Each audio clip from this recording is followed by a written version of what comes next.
In this video, I'm going to help explain and break down how to take a ball out of the air, either from a cross, a corner kick, a free kick, or anytime the ball's in the air. It can happen from a deflection, but how to be prepared and break down how to take it out of the air. So, instead of a regular shot where you're worried about on top, behind, and around with your hands, now you're worried about behind, around, and under the ball. You want to make sure the ball is still in front of you, in front of your eyes, so you're able to see it the whole time. A good way to practice is the two-footed drill, two-footed jump, where you are jumping off your 2 feet. And this scenario could happen in the game where there's no room for a keeper to run and jump in the air for the ball, but you still are taller than everyone with your arms extended. No one's ever going to outjump a keeper as long as they are jumping at the proper height and extending their arms. Now, you don't want to be straight arm where there's no bend in your knee and your elbows. You want to be able to act like a spring, catch that ball, and then bring it into your chest, acting as a third hand and a third security blanket for that ball. So even if you do get bumped, the ball is still going to be secured in your body.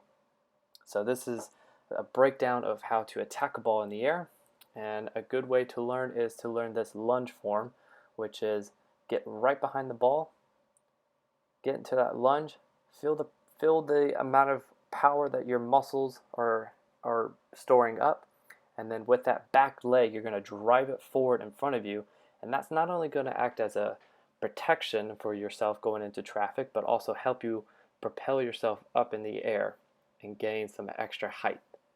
So, again, with this drill, you're going to take 5 steps backwards,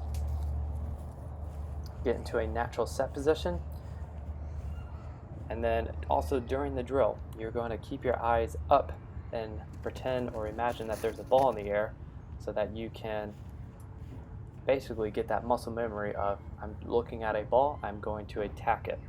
So also bring your arms back, and then your arms go forward with your knee, so 3 parts of your body are moving at the same time, getting that extra momentum and extra energy to help you get up. Do it one more time. Also, very, very important, you always want to land on both feet at the same time. You never know when you might get that extra bump at the end of your jump when you're landing and someone pushes you or bumps into you and you fall down and either have a nasty injury to your leg, or you fall down off balance and lose the ball, leaving it up in the open for who can either clear the ball or potentially score. So that was a good example of a good timing jump. This is an example of jumping really early before you reach a close enough distance to the ball, so you don't actually get the most amount of height above the ball. This is another example of jumping more further away than higher up. Again, you want to jump and catch the ball at your highest point, and not try to go as far as you can. You want to make sure you go highest rather than furthest. So a good way to do that is make sure that you just keep practicing, take those 5 steps, and then be able to jump at your highest point. So this is it's a little bit closer to realistic of a ball in the air. You're going to bounce the ball up just like a normal slam, and then try to keep that ball in front of your face, in front of your eyes, so you're able to see the ball, hit your hands, collect the ball, and then bring it down to your chest. Now it's okay to mess up a couple times with the bounces. The ground is always unpredictable, but that's what makes it a little bit more realistic when it comes to this drill. So you're in your set position, just like a slam. Slam the ball as hard as you can on the ground, and then go up for the ball. Bring that knee and arms together at the same time, going to the ball and up. Try not to be underneath trees like me. Up together at the same time, and then bring both feet down on the ground at the same time.